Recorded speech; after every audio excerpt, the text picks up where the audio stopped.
오늘 마태복음 18장의 말씀을 통해서 예수님의 사역을 통한 교훈이라는 제목으로 말씀을 보겠는데요. 다른 뿌리로는 소자 공동체 탄생이라는 제목으로 말씀을 함께 나누도록 하겠습니다. 오늘 말씀은 서론을 보고 본론에 가서 오늘 말씀을 두 개의 대지로 나눠서 말씀을 함께 나누도록 하겠습니다. 성경에 이 소자 공동체가 나오는데 그 소자 공동체는 이제 그 예수님의 사역 이후에 교회가 탄생하잖아요. 바로 그 교회 탄생의 뿌리가 되는 사람이 누구냐면 소자 공동체입니다. 그래서 성경에 작은 자, 소자 이런 말들이 나올 때 그것은 다 그 소자 공동체, 교회의 바로 멤버십들을 가리키고 있기 때문에 주님의 지금 목적은 십자가의 목적은 결국 이제 뭐예요? 유대인의 안에 교회도 세우는 거지만은 이방인의 시대를 이미 선지자들이 예언했잖아요. 하나님의 뜻이 이방인의 세대를 열어서 그 가운데 교회를 세우는 거기 때문에 그 소자들 한 사람 한 사람들이 다 중요하다는 거예요. 그들이 어떤 역할을 할지는 정말 주님만 아시잖아요. 그렇기 때문에 그 소자들이 너무 중요하다 하는 것에 대한 말씀을 하고 있는 것이 오늘 마태복음 18장의 말씀이라는 것을 우리는 기억해야만 합니다. 그래서 오늘 서론 말씀과 두 개의 대전을 나눠서 보겠는데요. 서론 말씀을 좀 먼저 보겠습니다. 지난주 주님의 십자가의 여정에서 가장 중요한 핵심은 믿음이라고 말씀을 드렸습니다. 주님께서 제자들에게 십자가의 여정을 말씀하시지만 그들의 관심사는 십자가가 없으므로 믿음을 견고하게 세워가지 못하면서 믿음이 흔들리는 사람과 믿음이 견고해지는 사람과 두 부류가 확연하게 드러나기 시작했습니다. 제자들은 왜 믿음이 없는 상태를 계속 이어가고 있는가? 그것은 자신들이 추구하고 원하는 바에 대한 혼란스러움 때문입니다. 주님은 믿음을 주기를 원했는데 그들은 주님에게서 믿음을 갖지 않고 주님은 십자가를 먼저 주기를 원했는데 그들은 먼저 십자가를 붙잡지 않다는 것입니다. 결혼할 신부가 예물을 준비해야 되지만 그것보다 더 중요한 것은 건강한 마음과 건강한 육체를 잘 준비하는 겁니다.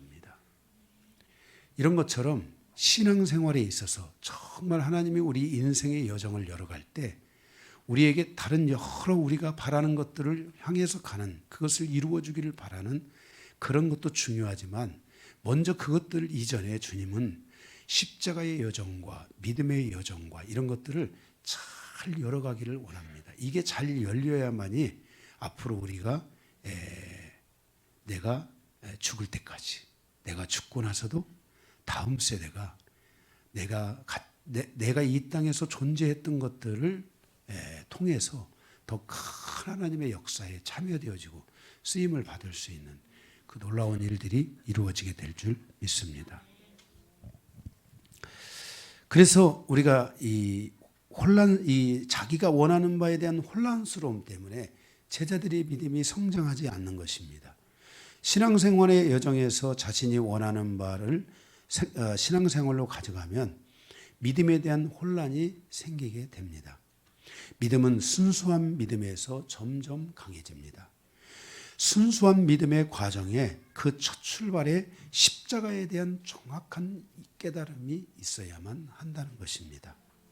십자가에 대한 정확한 깨달음이 없기 때문에 믿음의 성장이 더뎌지고 있다는 것입니다. 신앙생활의 여정에서 십자가에 대한 깨달음이 곧 믿음의 확신과 믿음의 성장을 가져다 준다는 것을 우리는 기억해야만 합니다. 그 과정에서 그 믿음의 성장과 믿음의 확신과 믿음의 성장의 과정으로 가는 데 있어서 말씀에 대한 깊이들이 더해져야 됩니다. 제가 여러분들에게 누차 말씀을 드렸지만 믿음의 초보는 뭐다? 말씀의 초보다. 그러니까 믿음이 없는 사람들은 말씀이 없는 거예요.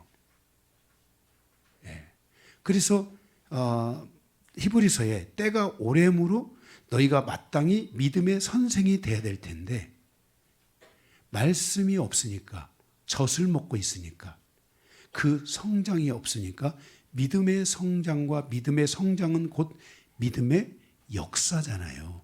내 삶에 크고 작은 믿음의 역사가 계속 써내려가야 됩니다. 신앙생활은 이 믿음의 역사가 있어야 됩니다. 작은 변화에서부터 큰 변화, 작은 은혜로부터 큰 은혜에 이르기까지 이 믿음의 역사가 계속 갈 때 이 믿음은 지치지 않는 것입니다. 그런데 그 믿음의 역사가 없어질 때 우리의 믿음이 지치기 시작하는 겁니다. 그리고 그게 멈추기 시작하는 겁니다. 믿음은 반드시 전진성이 있는데 믿음이 그 멈춰지니까 그 전진을 이룰 수 없게 되는 것입니다. 바로 그 믿음의 성장 그리고 그 믿음의 확신과 성장의 중요한 그 출발점이 십자가라면 그 십자가를 잘 가져가면서 주님은 하나님 나라에 갈 때까지 예수님도 십자가에 죽으셨는데 지금 보좌에서 어떤 모습을 하고 계십니까?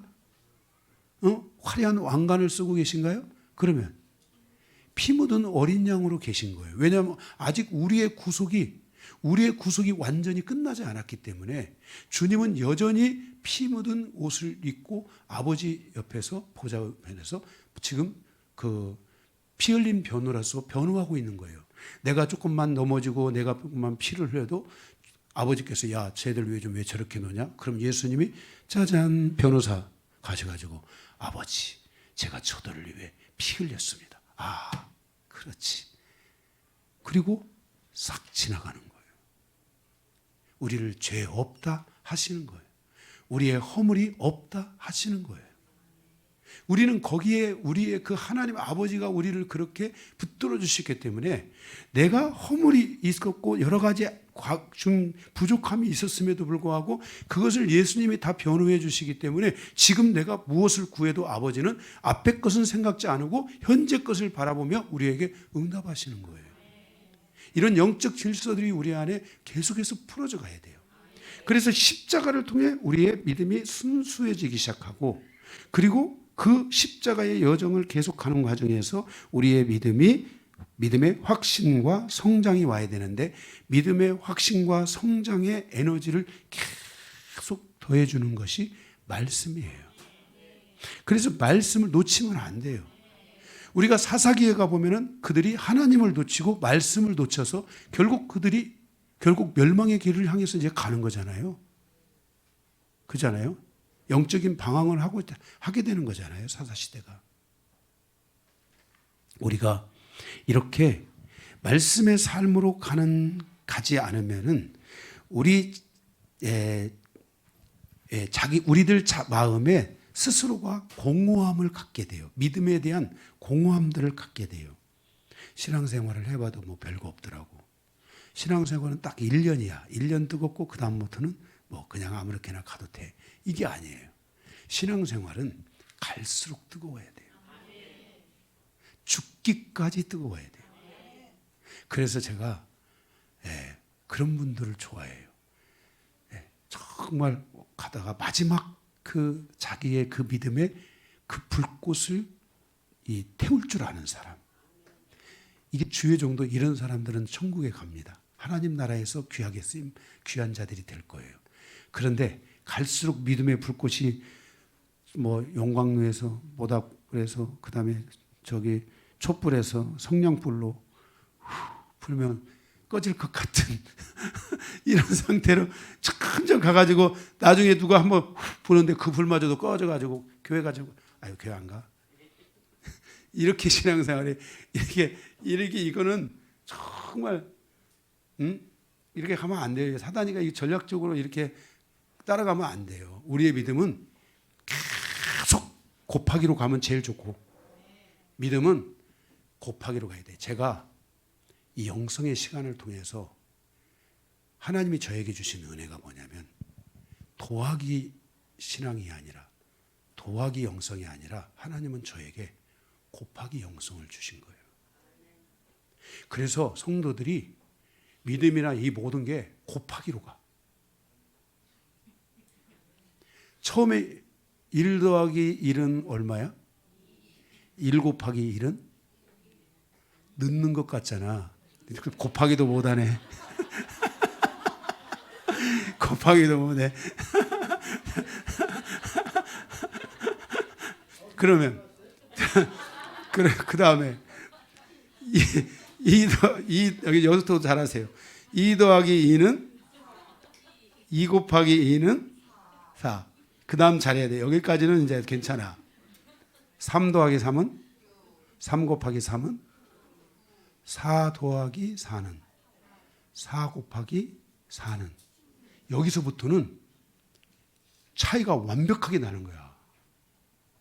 어? 그래서 우리 교회는 더하기 영성도 제자리 영성은 말할 것도 없고 그건 안 되고 더하기 그것도 용납을 못해.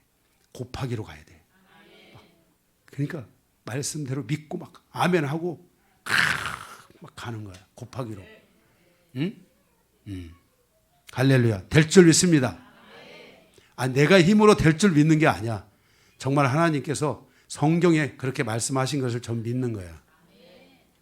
그래서 여러분들의 마음에 공허함이 오는 게 아니라 계속 마음이 도전이 와야 돼. 이게 조금 시들다가도 또 도전, 시들다가도 도전. 이건 더하기야. 그냥 시들 겨를이 없어. 그냥 계속 아멘, 아멘, 아멘, 아멘. 응? 막 가는. 하루를 넘기면 안 돼. 정말 우리의 시험의 상태, 마음의 고통의 상태가 하루를 넘기면 안 돼. 그냥 밤새 그냥 다시 뭐 어떤 방법을 통해서든지 다시 일어나가지고 다음 날은 아멘하고 갈 수 있는 이런 은혜들이 와야 돼. 정말이에요. 그럴 에너지가 저는 우리 영광교회에 있다고 믿고 있어요. 그것이 부족할 때는 여러분들이 말씀 앞으로 돌아와서 십자가의 여정에 순수한 믿음을 세우고 그리고 십자가의 믿음의 확신과 믿음의 성장을 향해서 가는 여정을 계속하고 그 안에 여러분들이 말씀을 계속 공급해서 그 믿음의 성장이 이루어져 가게 하고 거기에 내가 부족하다 싶을 때는 여러분들이 어디로 돌아가냐면 믿음이 초보, 믿음의 흔들림은 말씀의 흔들림, 말씀의 초보야. 말씀으로 돌아와서 10번씩 들으란 말이에요. 아주 날 잡고 하루를 그냥 계속 거기다 픽처링까지 막 다 그거 다 완전히 베끼는 걸 뭐라고 그래요? 응? 녹취. 전에는 우리 성도들이 다 성경 다 말씀을 녹취를 했어요. 지금은 저 녹취록을 저거 주니까 그거 보고 많이 정말 여러분들에게 은혜가 임한 줄 믿으시기 바라요. 이게 은혜인가 아닌지는 모르겠지만은 전에는 녹취를 했어요. 우리 서건사님 녹취를 하는데 3박 4일씩 걸리는 거예요. 그래서 우리 김홍찬 지사님 화가 나가지고 녹취를 빨리 해라. 아이 기다리고 있는데 안 오니까 막 빨리 하라고 그러는 거예요. 그런데 지금 많이 이제 요즘은 우리 서건사님이 어떻게 그걸 찾았는지 몰라도 그게 나왔더라고요. 자동으로 그게 녹취가 돼요. 우리 서건사님한테 가서 물어보세요.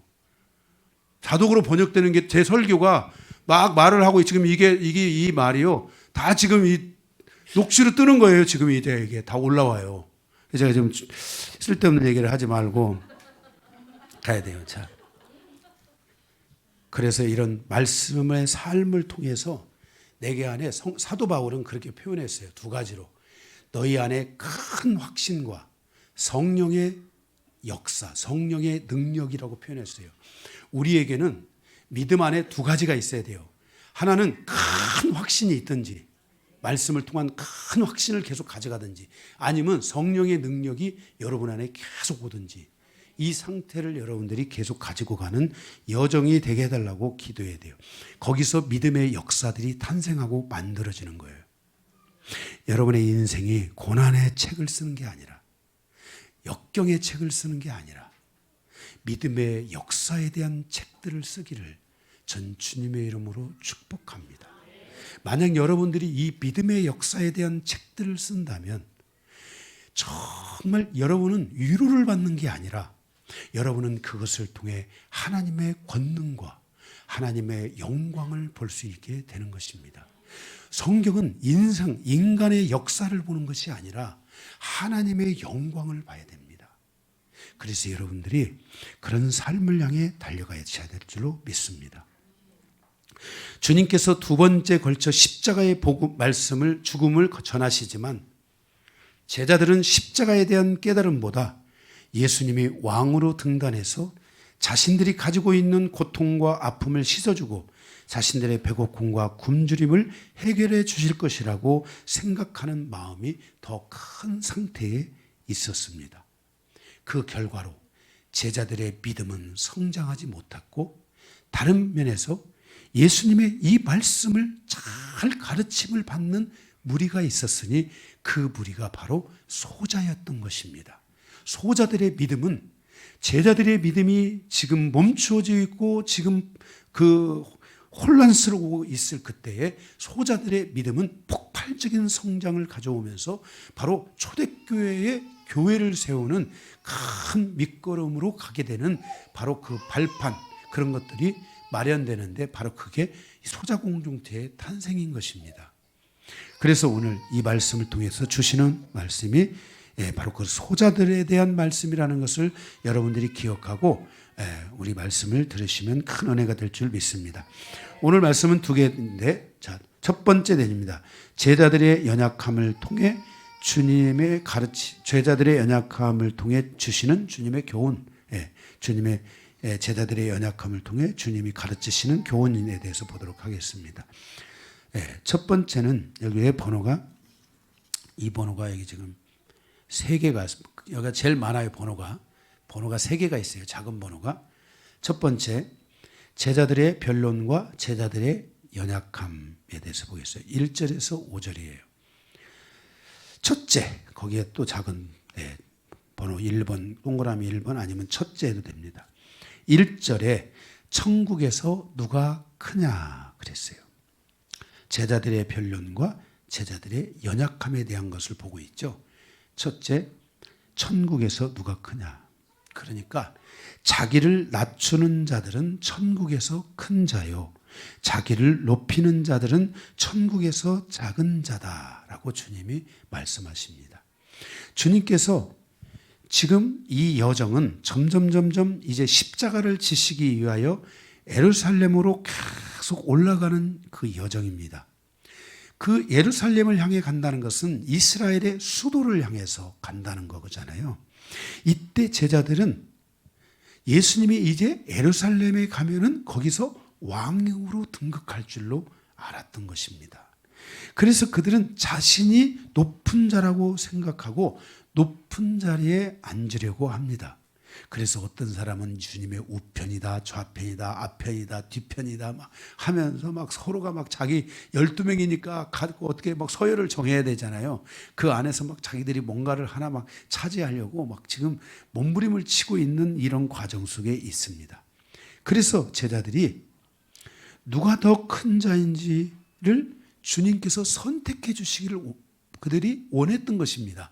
주님, 우리가 첫 번째이 누구고 지금 두 번째가 누굽니까? 그걸 주님이 좀 여기서 서열을 딱 정리를 해 주시면은 저희가 앞에 쓸지 뒤에 쓸지 옆에 쓸지 이런 걸 다 정할 수 있을 것 같은데요 하고, 누가 큰 자입니까? 물었어요. 우리가 아는 큰 자는 누굽니까? 제자들 중에 베드로가 수제자잖아요. 그런데 주님은 베드로다 한 것이 아니라 천국에서는 큰 자는 작은 자이고 작은 자는 큰 자다라고 말씀했어요. 이게 굉장히 중요한 말씀이에요. 여기에는 심오한 주님의 뜻이 있는데, 지금 큰 자는 누구예요? 큰 자는 예수님의 12 제자들. 작은 자는 누구예요? 소자들인데, 소자들은 누구예요? 믿음의 계속된 성장을 향해서 막 가고 있는 그 놀라운 그 세력들. 나중에 그들이 누가복음에는 그 소자가 몇 명이에요? 숫자가 70명이라고 나오잖아요. 그 70명은 제자들도 못하는 일을 나중에 보면 70명이 다 합니다.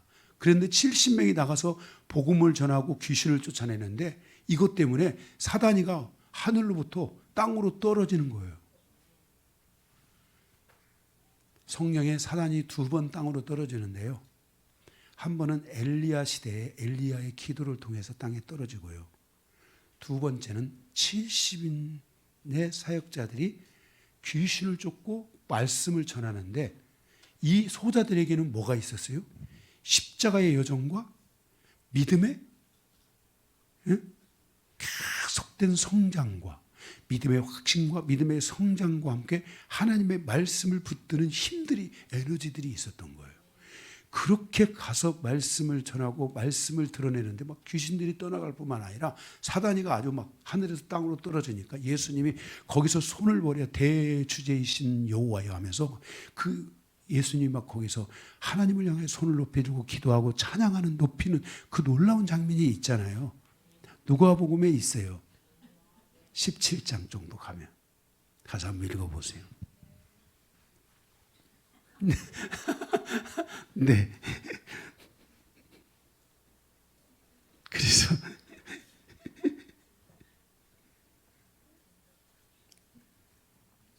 그러니까 주님의 답은 제자들의 생각과는 완전히 달랐어요. 예. 그러면서 4절에 말씀하기를 자기를 낮추는 사람이 천국에서 큰 자다. 여기 자기를 낮춘다라는 말은 헬라어로 타페이노라는 말인데 자기 자신을 다른 사람과 동일하게 평평하게 하다라는 뜻입니다.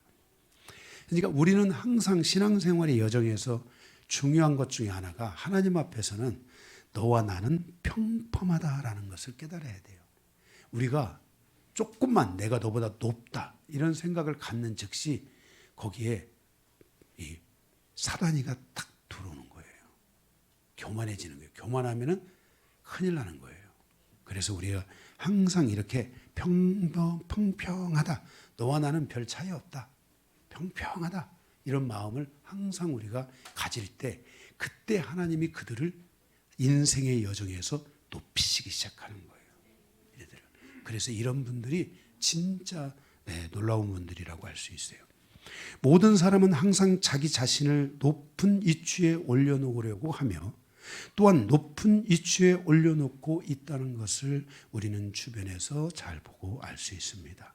그래서 자신이 낮아지는 것이나 낮추려는 것에 대하여 못 견뎌 하는 사람들이 참으로 많습니다. 나를 조금 더 누군가가 내리는 것 같으면 거의 사실 결단하고 달라들어서 죽이려고 하죠. 네가 죽든 내가 죽든 그저 한번 해보자 이런 식이 되잖아요. 그런데 우리는 항상 너와 나는 평평하다. 이 진리가 오면은요. 저는 제가 이 영성을 하기 전에는 좀 높은 분들 앞에 가면 좀 제가 꼴았어요. 이렇게 좀 약간 좀 뭔가 말이 좀 더듬어지기 시작하고 그랬는데 이 영성이 된 뒤로는요. 그분이나 나나 주님 안에서 다 뭐예요? 평평한 거예요. 담대함이 생기는 거예요. 그리고 이왕이 평평한 사람들 대할 거 좀 높이 있다고 생각하는 평평한 사람들을 찾는 거야. 그러면 일하기가 훨씬 쉬워요. 예. 그 여러분들이 이런 은혜가 오셔야 돼요. 낮은 자에게 대해서만이 아니라 누구에게서든지 우리는 다 주님 안에서 평평하다, 공평하다 하는 것들을 가져야 돼요. 이렇게 자기를 낮추는 것에도 못 견뎌 하는 사람들, 이것은 심리적인 관점에서 보면 열등감 때문일 수도 있고요. 비교의식 때문일 수도 있고요. 어려서부터 많은 피해를 경험하면서 피해의식이 강해진 나머지 누군가 자신을 낮추는 것에 대해서 용납하지 않으려고 하는 것 때문에 자기를 낮추는 것에 대한 못 견딤이 있을 수 있어요. 또는 누군가에 의해서 굴욕적으로 무시당하거나 그렇게 살아온 자격지심 때문일 수도 있고요. 또는 사랑받지 못하고 살아온 경험 때문에 누군가가 자기를 낮추는 것에 대하여 못 견뎌하는 거예요. 자유하지 않는 거예요. 상대의 말에 대하여 자유함이 있는 게 아니라 상대의 말에 대하여 자꾸만 내가 못 견뎌하는 거예요. 여러분, 사람들의 말이 어떤 말이든 공격적인 말이든 뭐 편한 말이든 무슨 말이든 그 말을 평평한 상태로 놓지 못하고, 잘 들으세요. 사람들의 말을 평평한 상태로 놓을 줄을 알아야 돼요. 그런데 다른 사람들의 말을 평평한 상태로 놓을 줄 모르고 그것 때문에 막 우쭐해지거나 그것 때문에 막 못 견뎌하거나 그것 때문에 막 심하게 요동하는 사람들은 그 못 견디는 그것 때문에 그러한 것 때문에 결국 자기의 뭐예요? 이 인격적 수위가 잘못된 방향성 안에서 높아져 가지고 손해를 보는 거예요. 사람들은 절대로 나를 향해서 말은 위로해 주지만 갈 때는 아유 거기 끝이야. 거기 별로더라고. 얘기하지 말아야 될 것 같아. 이렇게 할 수 있어요. 성경에도 그런 비슷한 게 있는데요. 나 가난해, 나 가난해, 힘들어, 힘들어. 그러면요 사람들이 다 떠나요. 항상 높다 할 필요도 없고 낮다 할 필요도 없고 그 말을 평평한 상태로 그냥 놓을 줄 아는 지혜가 있어야 돼요. 그래야 여러분들이 그리스도인들은 이런 말씀들이 하나님의 말씀이 이게 다 있는 것들이거든요. 이런 것들에 대한 것들을 여러분들이 체계적으로 갖추고 인격을 갖추고 말씀을 그것들을 통해서 여러분의 상태를 그런 상태로 자꾸만 만들어 가야만이 여러분들이 세상에 갔을 때 그들이 누구든지 상대할 수 있어요. 예수 믿는 사람으로서 예수 믿는다고 해도 좋고 안 믿는다고 해도 좋아요. 여러분들이 충분히 여러분의 인생의 신앙생활을 하게 되면 그냥 교회만 왔다 갔다 하는 그런 성도가 되면 안 돼요. 치유되고 회복되고 새로워지고 변화되는. 그래서 정말 하나님은 나를 창조하셨을 뿐만 아니라 교회라는 이 속을 통해서 나를 치유하시고 있구나. 나를 고쳐주시고 있구나. 그리고 나를 회복시키고 있구나. 원래 나는 그게 아니라 원래는 없다고 그랬어요. 원래 나는 그래요. 원래는 없어요. 하나님이 창조하신 은혜만 있는 거예요. 여러분이 아닌 잘못된 성격을 가지고 있을 수도 있어요. 그렇다면 하나님이 창조하신 그 성격으로 가야 돼요. 그래서 우리는 뭐라고 성경에 말하냐면은 그리스도의 형상을 닮으라 그랬어요. 그게 기준이에요. 그리스도가 우리의 기준이에요. 그래서 그리스도 안에서 모든 걸 평평하게 딱 놓을 줄 알아야 돼요. 어떤 말을 그들이 나에게 악한 말을 한다 할지라도 그거를 평평한 상태로 쫙 놔버려야 돼요. 그리고 판단할 것도 없어요. 그냥 속으로 차단할 건 차단하고 들을 건 듣고 지혜가 있어야 돼요. 뒤통수 치는 지혜가 아니라 넘어지지 않을 수 있는 지혜들이 있어야 돼요. 주님이 우리에게 이렇게 십자가의 여정을 주시고 그 십자가의 여정 안에서 성장하는 자들, 작은 자들, 낮은 자들은 바로 사단이가 어떤 사람을 통해서 어떤 노이즈를 통해 어떤 거짓말을 통해서든지 무엇이든지 그에게 탁 주면은 여기 소자들은 그것을 딱 보고 벌써 정리할 줄 아는 거예요. 그러니까 어둠의 영들이 떠나가기 시작하고요. 적이 사라지기 시작하면서 하나님의 에이레네 평강이 내 안에 딱 오기 시작하는 거예요. 여러분, 아까도 제가 말씀을 드렸지만 우리는 교회에서뿐만 아니라 가정에 가서 일터에 가서도 이 하나님의 말씀과 성령의 기름 부으심 안에서 정중동하는 상태를 여러분들이 가져갈 수 있으셔야 돼요. 그래서 밖에 있는 상황에 요동치면 안 돼요. 여러분들은 삶이 굴곡이 저는 굴곡이 없는 그게 아니에요. 밖에 나가 보면요, 저가 정말 이렇게 착하고 잘생긴 사람인데도요.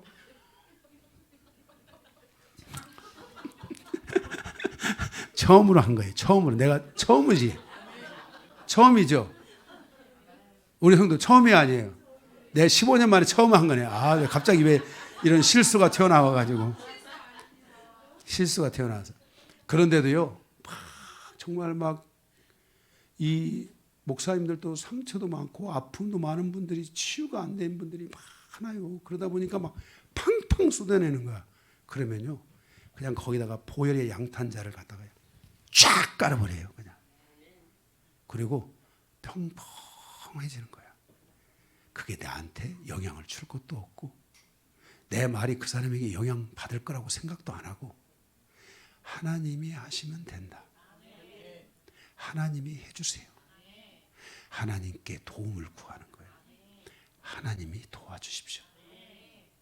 나도 하나님의 도움이 오늘 또 필요하고 저에게도 오늘 하나님의 도움이 필요합니다 하면서 이 모든 거를 항상 이 평평한 상태로 딱 만들어버리는 은혜가 여러분에게 있기를.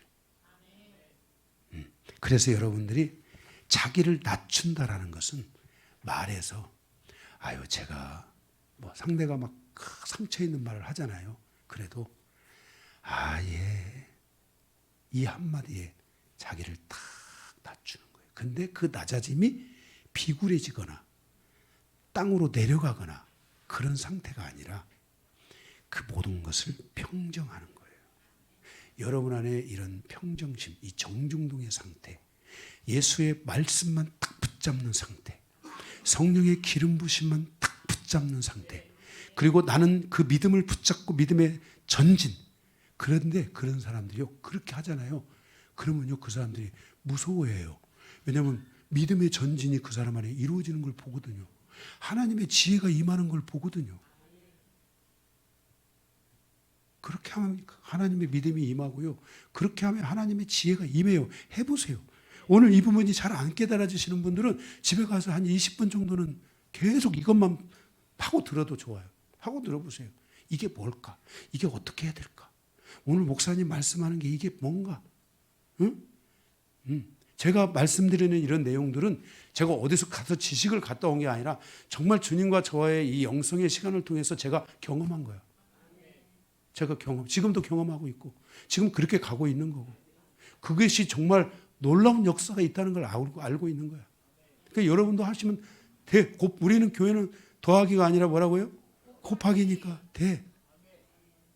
그 말씀 안에 곱하기가 있어요.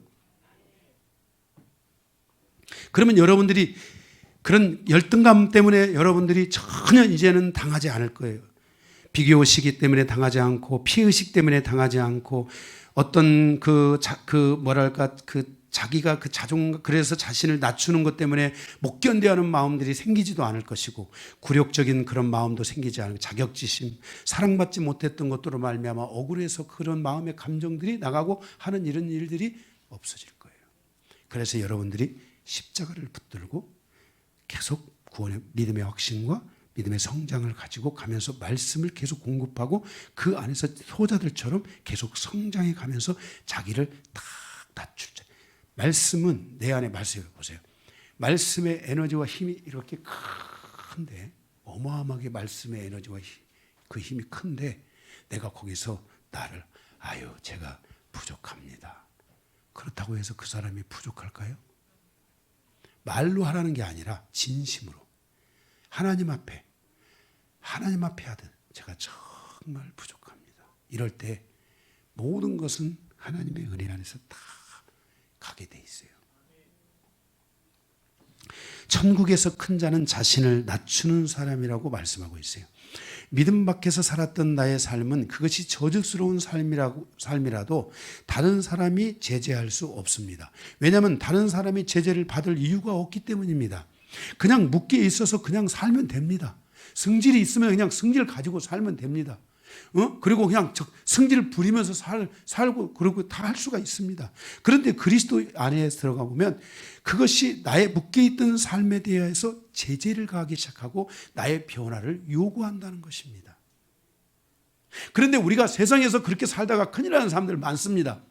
그러니까 우리가 그리스도 안에서 제재를 주님이 주시고 있고 그 제재가 내 안에 들어오면서 주님은 나의 변화를 요구하고 있는데 그 변화가 올 때 내 안에 나를 제재하고 나를 향해서 응원했던 모든 사단과 어둠의 세력들과 어둠의 그런 흔적들이 사라지기 시작하면서 나는 원래의 여기서는 원래가 있어요.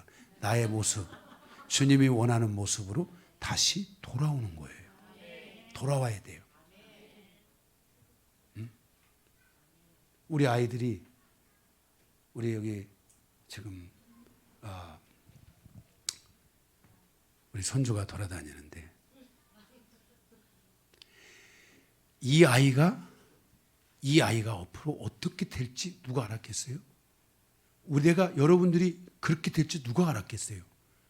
어린 시절로 다가보면 다 귀엽고 아름답고 정말 천진난만하잖아요. 그래서 우리의 삶의 여정에서 우리가 주님이 나에게 변화를 요구하고 있다는 것은 이제는 하나님께서 나를 원래 창조하셨던 그 모습으로 돌아가야 된다는 거예요. 그래서 여러분들이 그렇게 될 수 있다고 믿으시고 그 과정에 하나님이 나에게 선물로 치유라는 이 은혜를 베풀어 주시는 거예요. 전 그렇게 하나님이 하실 줄로 믿고 그렇게 갑니다.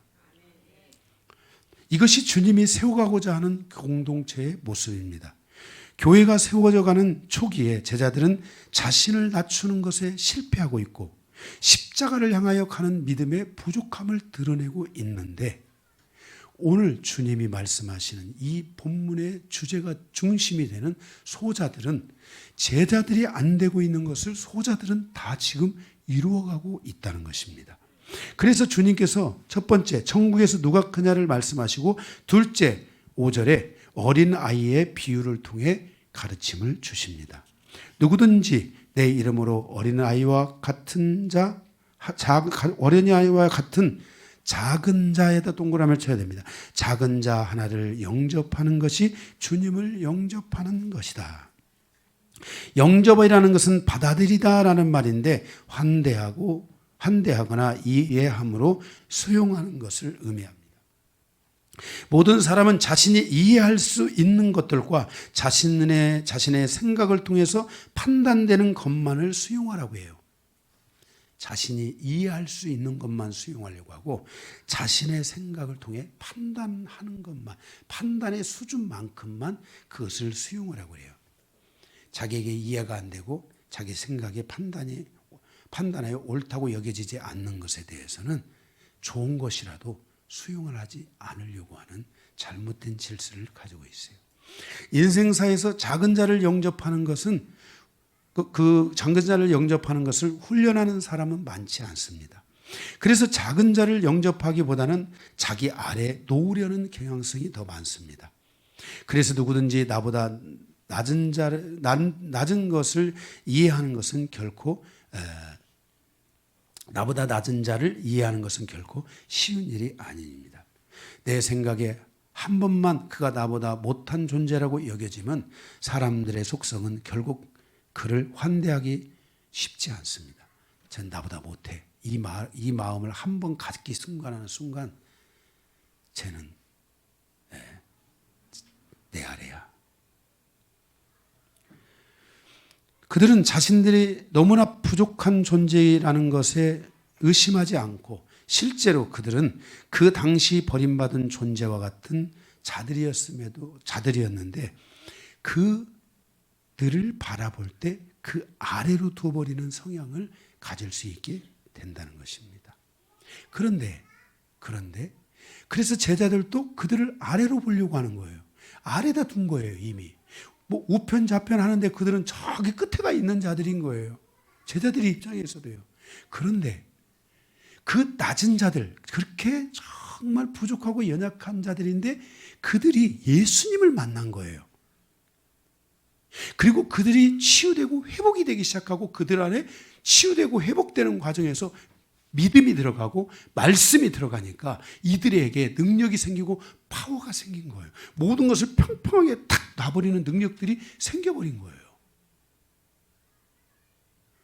그러니까 그 당시에 이들이 천하고 낮은 자였던 것이 이들에게는 오히려 복이 되어 돌아왔던 것이에요.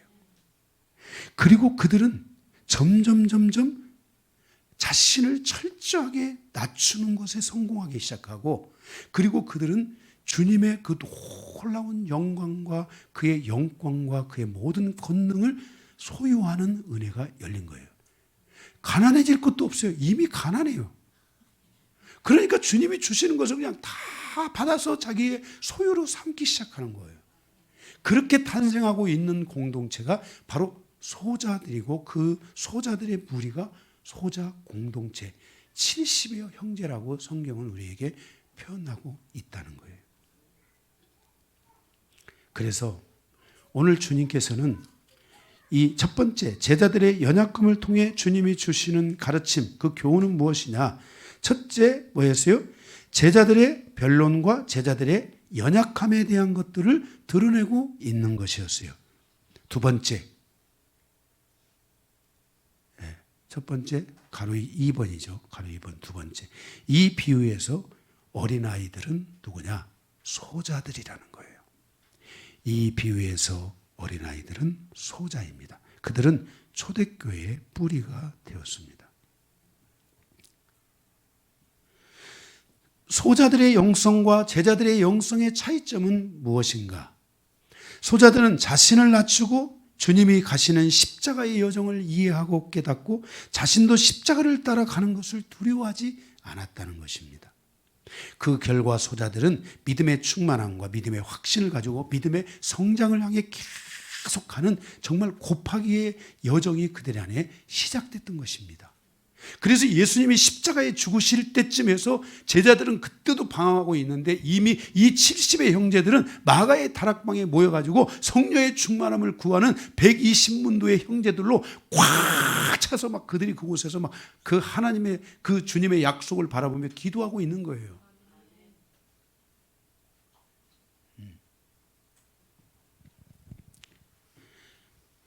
바로 그런 믿음의 여정, 그 소자들의 그 여정, 그들은 예수의 이름으로 병자들을 막 치유하기 시작했고, 그들이 귀신들을 떠나가라면 떠나가고, 공중으로부터 그들의 머무르는 사단의 모든 그 세력들을 막 땅에 떨어뜨리는 역사들을 만들고, 소자들은 주님의 이름을 사용하는 권세가 있었고, 정말 제자들은 그런 권세가 없었다는 거예요.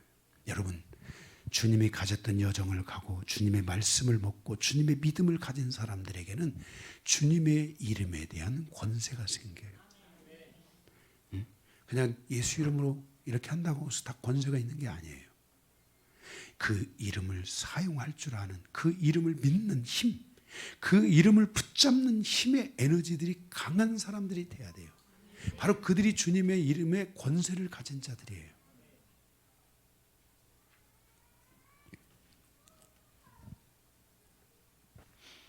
그래서 제자들이 소자들을 향해서 너희 행하는 것이 잘못됐다고 지적하고 그들이 영적 질서를 해진다고 말하면서 주님께서 소자들을 좀 단속해달라고, 저들이 지금 너무 날뛰고 있다고, 저들이 지금 저렇게 해도 되냐고, 저러다가 정말 마귀가 역사하면 어떻게 하냐고 막 이러면서 예수님께 가서 제자들이 저들을 좀 단속해다. 우리 권위가 뭐냐고. 지금 우리가 지금 12명이 지금 예수님의 지금 쫙 옆에 서 있는 제자들인데, 사도들인데, 우리는 지금 뭐가 되고 쟤들은 지금 저렇게 날뛰고 있는데 해도 되냐고. 그러면서 주님께 가서 딱 말하자. 세 번째, 주님이 그 말을 들은 즉시, 중간 번호 세 번째입니다. 1번에 3번. 작은 자, 소자 하나를 실족하면 심판을 받게 될 것이라고 경고하십니다. 그러니까 주님은 제자들이 소중해요, 안 소중해요? 소중하지. 그렇지만 소자가 지금 더 소중하다는 것을 말씀하고 있어요. 왜? 제자도 갖지 못하는 믿음, 제자도 가지 못하는 십자가의 여정을 소자들은 그 십자가의 여정을 가고 있고, 그리고 그 소자들은 주님이 주시는 믿음으로 성장해 가고 있는 거예요. 그리고 아까도 말씀드린 것처럼 제자들이 가서 복음을 전할 때 거기에 누가 있었어요? 소자들이 있었다는 거예요. 여러분, 사도 바울이 가서 복음을 전하러 가는데 루디아가 있었잖아요. 사도 바울이 복음을 전하러 가는데 거기에 이미 그 복음 안에서 교회를 세우려고 하는 무리들이 있었어요, 없었어요? 있었어요. 제자들이 가서 복음을 전하려고 하는데 교회를 열려고 자기 집을 개방하고 그곳에 교회를 세우려고 하는 이미 그런 소자들이 있었어요, 없었어요? 있었던 거예요, 이미 이들이. 그러니까 이들이 없었다면 주님이 말씀하셨던 그 교회 공동체는 지금 제자들만으로는 지금 다 감당이 돼야 안 돼요. 안 되는 거예요. 누가 있어야 돼요? 소자들이 있어야 되는 거예요. 주님의 교회는 저도 중요할 수 있지만 여러분들 주님 안에 치유되고 회복되고 주님의 말씀을 따라 십자가의 여정과 말씀의 여정을 따라 가는 사람들, 그것을 통해 주님을 바라보고 주님께 나아가 기도하는 소자들, 바로 여러분들입니다. 주님은 여러분들이 얼마나 소중한지 모릅니다. 그래서 주님이 말하기를, 야 베드로야, 네가 그 소자를 하나 실족시키려거든 차라리 네 목에다가 연자맷돌을 메고 너 가서 빠져 죽어라. 주님이 이렇게 말씀하시고 있는 겁니다. 아, 무섭다. 저 좀 잘 봐주시기를. 소자 여러분, 성도 여러분, 저를 좀 잘 봐주세요. 저는 큰일 났습니다. 어찌하오리까. 제발 제 목에 연자맷돌이 매이는 일이 없도록 여러분들이 잘 순종해 주시고 말씀을 잘 따라오시고, 아멘. 네, 제가 한마디 하면 싫어도 따라오시고 좋아도 따라오시고 그래 제가 이 목회를 열면서 하나님이 저에게 이런 말씀의 은혜를 주셨기 때문에 여러분들이 저를 떠나가고 싶다, 영광길을 떠나고 싶다, 그러면 저는 오는 건 자유롭지만 나가는 건 자유롭지 않습니다 라고 말합니다. 오는 건 자유롭지만 나가는 거는 자유롭지 않습니다. 안 됩니다. 저의 대답 미리 말씀드릴게요. 안 됩니다. 네.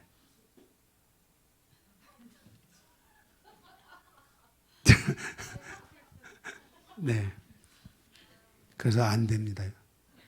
왜냐하면 저 큰일 나 이게. 예. 그래서 이 실족이라는 말이 스칸달론이라는 말인데 6절에 누구든지 나를 믿는 이 작은 자 중 하나를 실족하면 차라리 자기 목에 연자맷돌을 매게 하고 바다에 빠지는 것이 자기가 스스로 연자맷돌을 매고 빠지는 것이 낫다. 그것은 실족에 대한 하나님의 심판이 있다는 것을 말씀하고 있습니다. 그러니 교회가 그걸 깨달아야 됩니다. 정말 성도 한 사람의 실족이라는 게 얼마나 무서운 심판이 있는 것인지를 깨달아야 됩니다. 저도 그 부분에 대해서는 두려움을 갖고, 그래서 제가 저 자신을, 아까 제가 저 잘생겼다는 말 취소입니다. 잘생긴 것도 없고 잘난 것도 없고 그냥 오로지 그냥 부족하니까 여러분들이 저를 잘 믿고 따라오셔서 여러분들이 실족되는 일이 없기를 간절히 바랄 뿐입니다. 7절에 실족하게 하는 이들이나 실족하는 이들이 세상에 있을 수 있지만은 그런 실족하게 하는 이들이나 세상에는 뭐가 있냐? 심판이 있다는 것을 말씀하고 있습니다. 실족하는 것이 없을 수는 없으나 있을 수 있다는 거예요. 그런데 그에게 화가 있다는 거예요. 대체 어떻게 하라는 거예요? 실족시키지 말라는 거예요. 소자 한 사람, 교회가 주님 안에서 중심이 된 한 사람의 영혼이라는 것은 정말 중요합니다. 제가 초기에는 건물을 세우는 데 목표를 뒀다면 저의 이제 이 마지막 이 목회의 여정은 저는 사람을 세우는 일에 저의 모든 것을 다 향해서 가고 있습니다. 단 한 사람의, 내 그릇이 이만큼밖에 안 된다고 어쩔 수 없어요. 그럴지라도 저는 한 사람의 영혼이라도 반듯하고 분명하게 세워야 되겠다 하는 마음을 가지고 가고 있는 거예요. 주님은 지금 소자 공동체의 한 사람 한 사람이 얼마나 중요한 존재인지를 말씀하고 있는 것입니다. 믿음의 여정을 가는 사람들은 주님의 보호를 받고 있으며 주님께서 친히 보존하여 주는 너무나 소중한 존재들입니다. 여러분들이 예수의 보혈의 여정을, 십자가의 여정을 가는 순간부터 여러분들의 가치와 여러분들의 수준은 매우 높은 수준의 높은 가치의 기준으로 주님께서 평가하고 있다는 것입니다. 그러니 성도는 이 십자가의 여정을 잘 감으로 해서 순수한 복음, 순수한 믿음을 가져야 되고, 그 순수한 믿음을 통해 예수를 붙잡고 말씀을 붙잡고 가는, 그래서 믿음의 성장과 그 믿음의 확신과 믿음의 성장이 계속해서 일어나는 이 곱하기의 신앙으로 계속하는 여정들이 열려져야만 한다는 것입니다. 그래서 정말 지금까지 내가 신앙생활을 했던 모든 순간과 내가 지금 신앙생활을 하고 있는 오늘이라는 이 순간하고는 절대로 바꾸지 않겠다는 믿음들이 여러분에게 와야 합니다. 오늘 내 상태가 가장 충만하고, 오늘 내가 주님을 가장 견고하게 붙들고 있기 때문에 지나온 나의 모든 신앙의 여정을 다 포함해서, 다 더해서 오늘이라는 이 한 시간과 바꾸지 않을 수 있는 그런 신앙의 전진성들이 여러분들에게 있으셔야 됩니다. 왜? 주님이 여러분을 그렇게 소중한 가치로 보고 있다는 것입니다. 바로 이들이 아까도 말씀드린 것처럼 주님이 십자가를 지신 이후에 드디어 곳곳에 교회들이 생기기 시작하는데, 바로 그 교회의 주춧돌로서 이들이 거기 가서 하나님의 놀라운 역사를 이루고 교회를 세웠는데, 그 교회를 세운 역사가 지금 대한민국의 교회들에 세우는 데까지 그 놀라운 영광과 역사를 가져왔다는 것입니다. 이거는 너무너무나 놀라운 일. 그러니까 주님이 그 영혼들을 한 사람 한 사람을 얼마나 높은 가치를 두고 있는지 아시겠죠? 그들이 그러한 역사에 그 물결이 흘러서 지금까지 흘러왔고, 그래서 교회가 탄생하고 하나님의 그 백성들이, 소자된 백성들이 교회 안에 만들어지고 탄생하기 시작하면서 그 교회의 소자들이 너무나 소중한 자들로 주님이 그들을 축복하고 세워가고 역사하고 그들을 보존하고 돌보고 하는 이런 일들을 주님이 하고 있다는 거예요. 그러니까 이 교회 안에서 주님이, 목회자가 해야 되는, 주님이 그 성도들을 돌볼 수 있고 돌보는 것을 볼 수 있어야 되고, 돌볼 수 있도록 해야 되고, 돌보고 있다는 걸 알아야 되고, 성도들이 스스로가 주님과 함께 가면서 주님이 나를 돌보고 인도하시고 역사하시고 있다는 것들을 성도들이 알 수 있도록 계속 그 성도들을 끌고 가야만 한다는 거예요. 그 목회자는 그 안에 울타리 밖으로만 넘어가지 않도록, 말씀 밖으로 넘어가지 않도록 울타리 밖으로만 하도록, 그리고 막대와 지팡이를 가지고 늑대가 오고 이리가 오면 그것들을 가서 때려잡아야죠. 아멘? 네, 그 일을 해야죠. 저는 여러분하고 싸워서 이길 힘이 진짜 없습니다. 저 싸우려고 하지 마세요. 정말로. 전 성도하고 싸워본 적이 별로 없어요. 거의 없어요.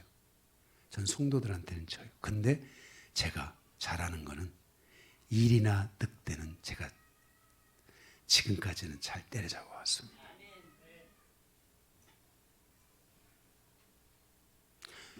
이런 것들이 다윗의 여정이에요. 다윗은 작은 자나 연약한 자를 향해 싸워 이기려고 하지 않고 그들을 마음으로 품고 함께, 그리고 그들을 나중에 높이고 그들이 잘 되는 길들을 열어주는 여정을 열었던 것이 구약시대의 바로 다윗시대의 여정이에요. 우리 시편을 통해 보고 있는 말씀들이 그런 내용들인 거예요.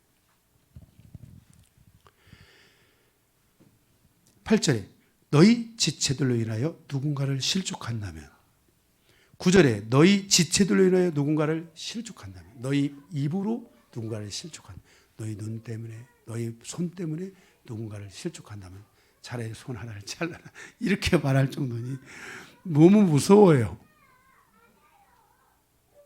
설교하고 있는 나 자신도 너무 지금 막 무서워요. 저 좀 많이 봐주세요.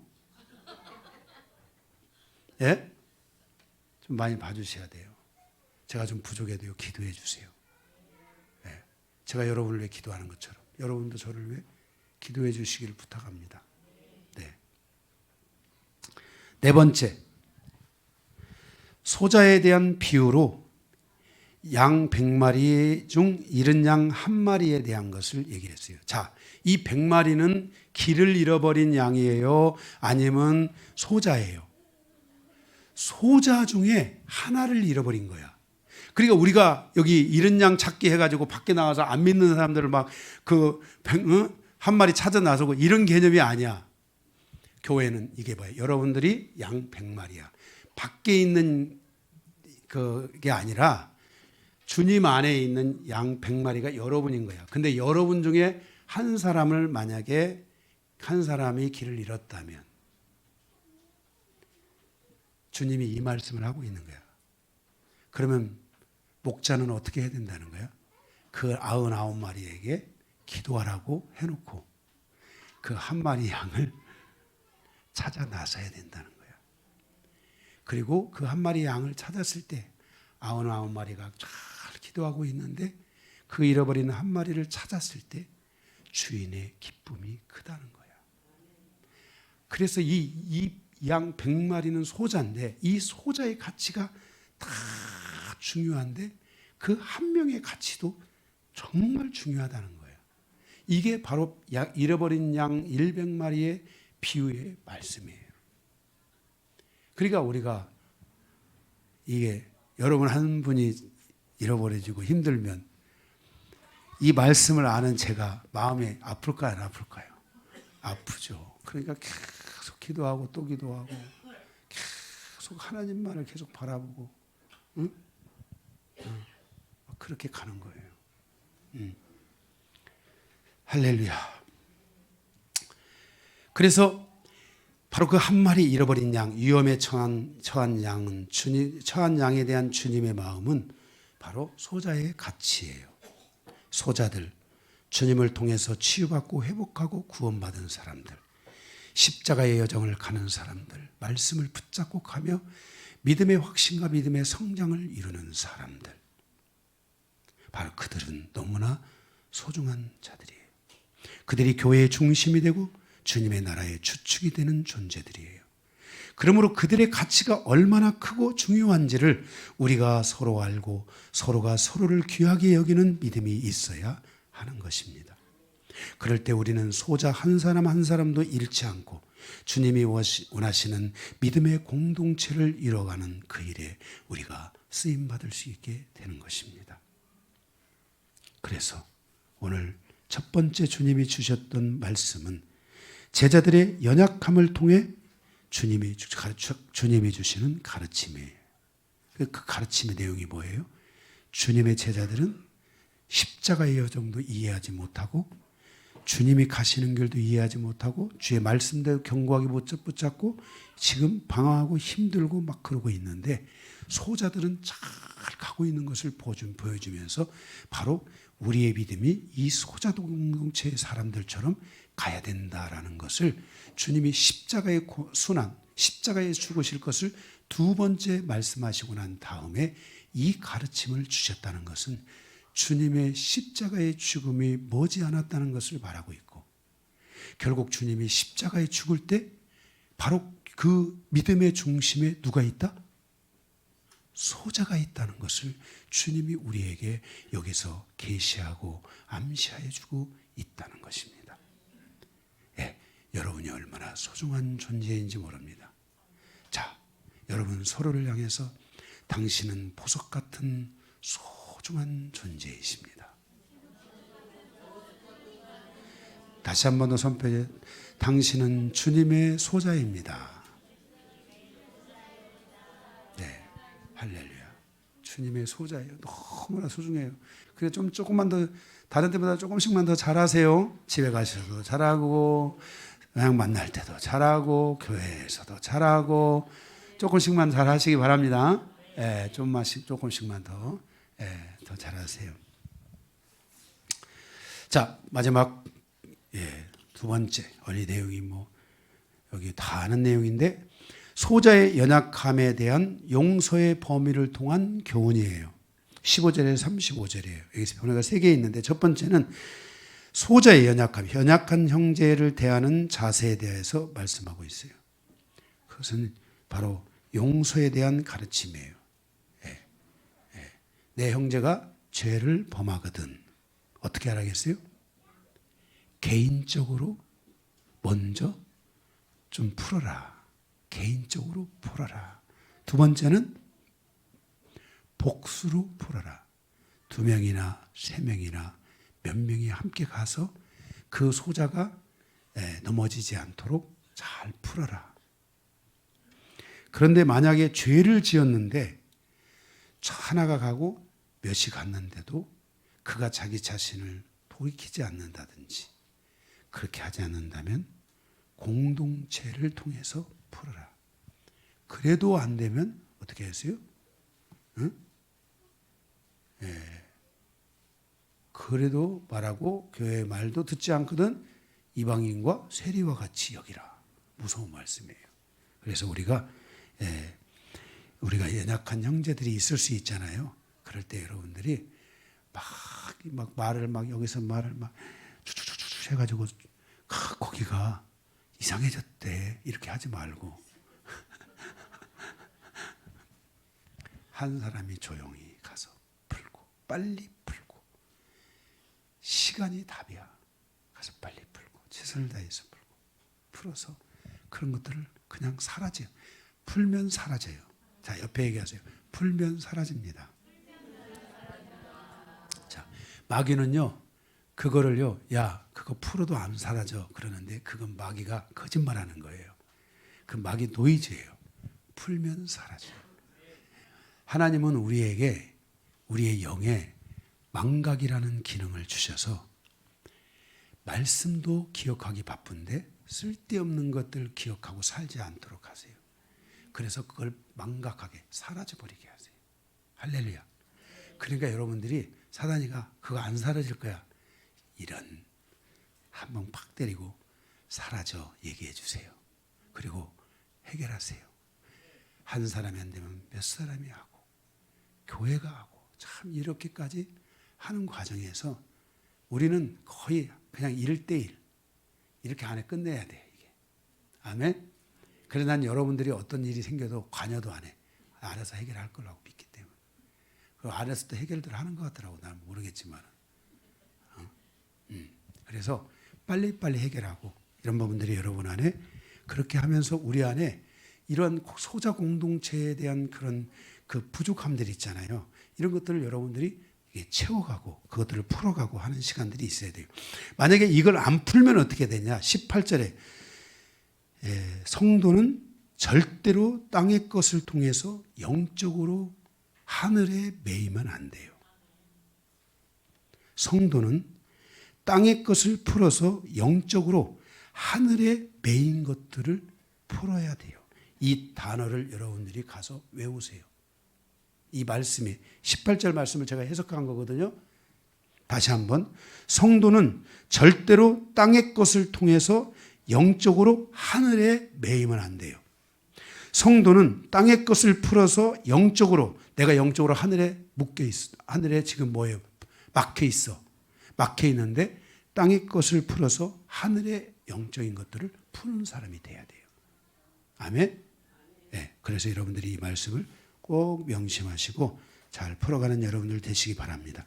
두 번째로는 형제를 위한 기도의 연합이 주는 축복이에요. 어떤 일이 있을 때요. 그것을 놓고 함께 기도하라는 거예요. 19절 20절에 진실로 다시 너에게 이르노니 너희 중 두 사람이 땅에서 합심하여 기도 무엇이든지 구하면 하늘에 계신 너희 아버지께서 그들을 위하여 이루어 주시리라. 두세 사람이 내 이름으로 모인 곳에는 나도 그들 중에 있느니라. 이게 무슨 기도냐면은 단순한 기도가 아니라 풀어주는 기도, 푸는 기도, 화해하는 기도. 아멘? 그런 기도를 하라는 거예요. 예. 그래서 이런 부분들을 놓고 기도해요. 만약에 정말 어떤 누구를 위해서 중보기도로 만약에 팀이 있다면 중보기도가 이런 기도를 해줘도 좋아요. 어쨌든 여러분들이 그런 부분들이 있을 때 같이 그런 것들을 기도하면서 풀어가고 여러분들이 이런 시간들이 여러분들에게 꼭 있기를 바랍니다. 부부간에도 만약에 어떤 문제가 좀 오면은 잠깐 좀 보류하고 우리 기도 하루만 기도하고 다시 대화하자. 그래서 기도하고 만나서 같이 풀고 그걸 놓고 같이 기도하고 해결해가는. 아멘. 예, 이런 지세들을 여러분들이 가져가시면 좋을 것 같습니다. 그래서 여러분들이 소자공동체 안에서 서로가 서로를 위해서 기도하면서 연합이 주는 이 축복을 여러분들이 풀어가시기를 바랍니다. 그러면 하나님이 들어주신다 했어요. 세 번째, 21절에서 35절에 용서에 대한 비유를 말씀하고 있어요. 우리가 너무나 잘 아는 비유인데 다른 사람을 용서하지 않는 자들은 자기 자신도 용서받을 수 없다라고 했어요. 우리가 이거 말씀은 어디서 배웠지요? 어디서? 주기도문에서 배웠잖아요. 그렇죠? 그러니까 우리가 오늘 여기 말씀의 내용이 그거예요. 저는 이 말씀에 굉장히 큰 은혜를 받았어요. 그래서 저는 그때부터 제 서재에다가도 70번씩 7번 용서하라. 제가 전에 교회에 있을 때 그 옆에 서예학 원장님이 계셨는데 제가 서예학 원장님한테 가서 글 좀 하나 써달라고 그래가지고 그 70번씩 7번 용서하라. 그 말을 써서 제가 액자에다 담아가지고 늘 지니고 다니는데 이 용서하는 마음이 여러분에게 와야 돼요. 이거는 용서에 대한 말씀이에요. 이게 용서를 베드로가 물으니까 7번을 70번까지라도 할지라는 말은 원래대로 하면 490번이에요. 그런데 490번이 아니라 원래 이게 7이라는 숫자는 완전수예요. 거기다가 70이 되니까 충만한 수. 70에서 10은 충만한 수를 말하고요. 7은 완전수예요. 그러니까 충만하고 완전한 거예요. 그러니까 뭐예요? 끝도 없이 용서하라는 거예요. 그래서 성경은 뭐라 했냐면은 성령을 회방하는 죄 말고는 용서된다. 그랬어요. 그래서 여러분들이 용서가 깊은 성도가 돼야 돼요. 그러면 여러분도 정말 용서받는 사람이 됩니다. 우리 인생은요, 이 용서라는 국률의 은혜가 와야 돼요. 네. 그래서 구약에는 체데카라는 이 히브리어가 있어요. 의인이란 누구냐? 의인은 누구냐? 그래서 말할 때 체데카예요. 그런데 또 다른 단어 하나가 있는데 헤세드라는 말이 있어요. 성경의 구약은 이 두 개의 단어가 가장 중심이 되는 단어예요. 그 헤세드라는 말은 뭐냐면 의인의 삶이란 무엇이냐 이거예요. 그 의인의 삶에 바로 긍휼히 여기는 마음이 있는 거예요. 그 긍휼히 여기는 마음, 그 사랑의 마음이 있어야 되는 거예요. 그래서 여러분들이 정말 이 용서에 대한 영성이 여러분에게 꼭 오기를 바랍니다. 여러분, 우리가 이게 조심해야 될 다툼들 가운데 뭐냐면 누가 무슨 말을 하면요, 그것 때문에 말을 더 화를 내면 안 돼요. 그 말을 축복할 줄 알고요, 긍휼히 여길 줄 알아야 돼요. 아, 그랬구나, 그랬어? 이러면서 그 말을 하나님이 원하는 질서 안에서 가르칠 때 그가 의로 교육된단 말이에요. 하나님의 말씀은 교훈과 책망과 바르게 함으로, 의로 교육함으로, 그잖아요, 우리를 온전케 하는 거거든요. 그런데 우리가 A를 말했는데 거기다가 그 오한말을 쳐. 그거 어떻게 하라는 거예요? 어? A를 말했는데 오한말을 치면 어떻게 돼요? 다음에 말하고 싶겠어요? 그죠? 이게 뭐냐면 긍휼히 여겨야 돼요. 그 말에 대해서. 우리가 대화가 항상 긍휼히 여기는 대화의 패턴을 가져야 돼요. 그래서 여러분들이, 우리 성도들이 이게 좀 많이 힘든 분들이 많이 있는 걸 알고 있어요. 예. 이 위장 사고가 자주 나고 비장 사고가 자주 나는 분들은 이게 좀 많이 힘들어요. 그런데 그게 힘들지만 여러분들이, 저는 믿어요. 여러분들의 삶에 이제 많은 긍휼이 오는 그날, 여러분들이 그렇게 성장하고 있다고 믿고 있고 앞으로 계속해서 성장해 갈 거라고 저는 믿고 있어요. 여러분들은 지금 가고 있는 중이에요. 예, 괜찮아요. 예, 싸울 때 싸우고 다시 돌아오고 저를 힘들게만 하지 마세요. 저 목사님 연자맥도를 빨리 준비하세요. 이렇게 하지 마세요. 이것만 아니면은 전 여러분의 중심에 축이 돼서 말씀을 붙들고 여러분을 향해 늑대와 이리들이 못 오도록 그들을 치고 제가 계속 기도하면서 갈 거예요. 영광교회가 제가 없더라도 앞으로 그런 교회가 되어 갈 수 있도록 저는 기도하고 바라고 소망하고 있어요. 그래서 여러분들이 싸울 때 싸우시더라도 긍휼의 마음으로, 마지막은 꼭 긍휼의 마음으로 이렇게 다시 원상으로 복귀시키는 이런 은혜들이 있기를 주님의 이름으로 축복합니다. 주님이 이렇게 용서에 대해서 가르쳤는데, 그리고 1만 달란트의 빚을 탕감해 줬어요.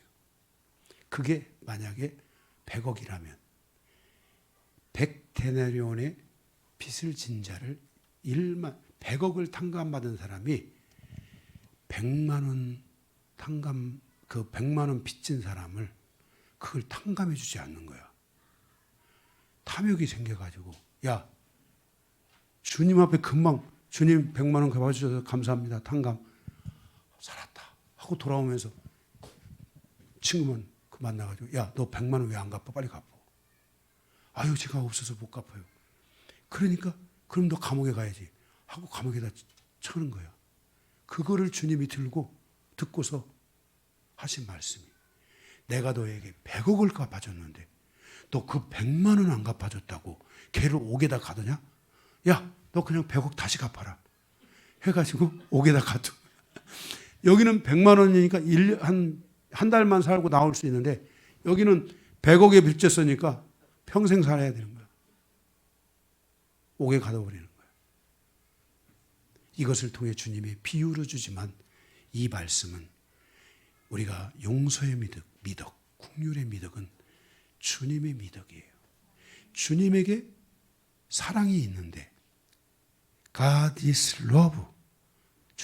하나님은 사랑이시다. 사랑하는 분이다. 주님은 사랑이세요. 그런데 그 사랑에 동전양면이 있는데, 한쪽은 사랑이고 그 다른 한쪽은 긍휼이에요. 내가 누군가를 긍휼히 여긴다는 것은 누군가를 사랑하는 거야. 사랑하지 않으면 긍휼히 여길 수 없는 것과 같은 거예요. 그래서 여러분들이 긍휼히 여길 줄 아는 마음, 이게 여러분에게 있기를 주님의 이름으로 축복합니다. 오늘 주님께서 전체적으로 소자 공동체에 대한 말씀을 하고 있어요. 제자들이 방황하고 있을 때 그 다른 한쪽에서 소자들은 계속 성장하고 있는데, 이 소자들이 나중에 가서 교회라는 아름다운 공동체의 중심축이 되는데, 제자들을 향해서 주님께서 말씀하시고 있는 것은, 너희들의 연약함 때문에 이들을 함부로 대하면 안 된다. 이들은 너무나 가치 있고 너무나 소중한 존재들이다 라는 것을 가르쳐 주시며요. 그러면서 그 소자들 안에도 연약한 자들이 있다.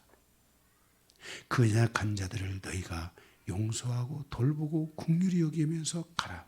그리고 문제가 있으면 같이 풀고, 그리고 기도로 풀고, 이런 과정을 통해서 그 소자 공동체가 아름답게 풀어가는 여정을 간다면은, 이 공동체는 하나님이 원하는 아름다운 공동체로 세워져서 그들이 마지막 때에 하나님의 영광을 위하여 귀하고 복되게 쓰임받을 것이라는 것을 말씀하여 주고 있는 것입니다. 우리 영광교회가 오늘 이 말씀처럼 그런 소자 공동체의 그런 결속력이 강한 공동체가 돼서 이렇게 아름다운 공동체로, 주님의 가치를 지닌 소중한 공동체로 세워져 가는 그 여정이 계속해서 이루어져 가기를 주님의 이름으로 축복합니다. 말씀을 마치겠습니다.